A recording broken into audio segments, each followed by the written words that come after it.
Robert Jones at his West Side home. Like how many communities did you sort of investigate? This is it. I Googled cheap place to live in Canada, and St. John came up. And I had also considered Fredericton and Moncton, but they're more French than English, and this was closer to the U.S. border as well, which was convenient. And then I just started Googling things about St. John and found the nature park.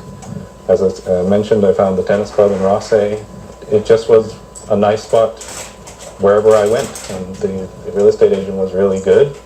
I looked at 3 other homes.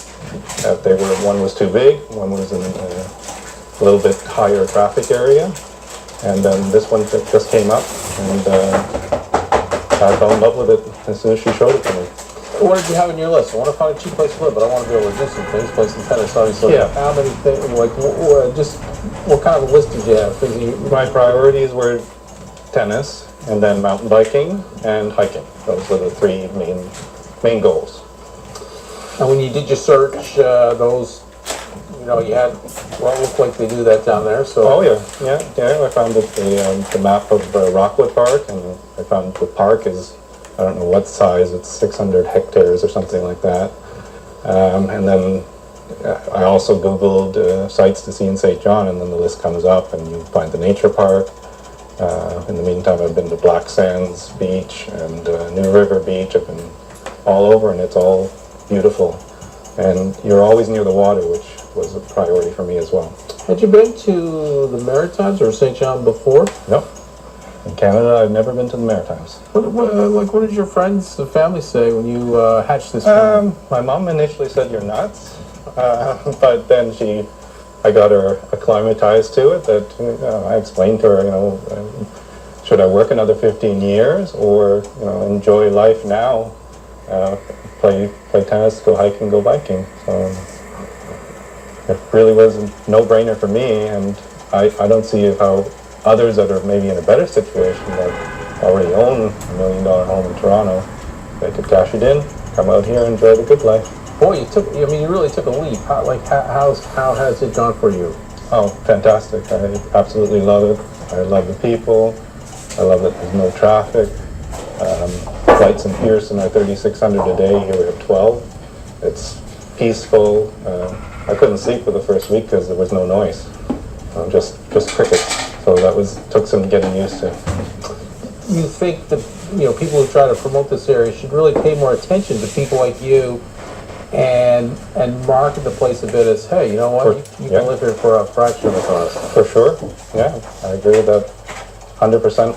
I tell people in Ontario, I've moved to the cottage. In Northern Ontario, they're $1 million cottages as well. But I've moved to the cottage with amenities. So I've got my, my Costco, my Walmart, my Canadian Tire, which you don't have at the cottage there. And then I have the same gorgeous view that you would have there. Yeah, tell me about this place. What appealed to you about it when you first saw it? This particular house was the view. As soon as I came in winter, and it was a little iced over and stuff, but it didn't matter.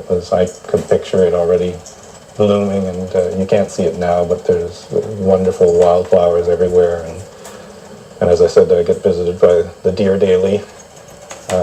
It's just beautiful. Did you have a sense when you started your search originally that you could ultimately afford a view like this? No, I didn't. I did look at one other cottage that was rather run down in Grand Bay, but that was the first time I came to visit. But it was too much, too rustic. And this house everything's been done. And in Toronto, you wouldn't.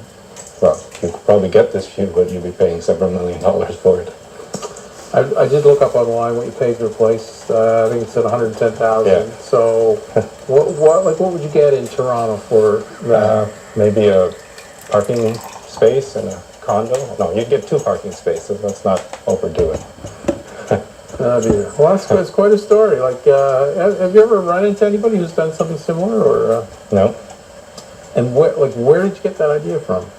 I was just at work one day, and I noticed the real estate market in Toronto and Vancouver, or basically everywhere was going crazy.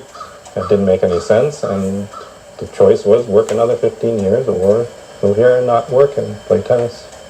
So, no-brainer. That's Mike Demmer from Toronto. He moved to St. John after Googling cheap places to live in Canada. He was speaking to the CBC's Robert Jones. Coming this balmy, sunny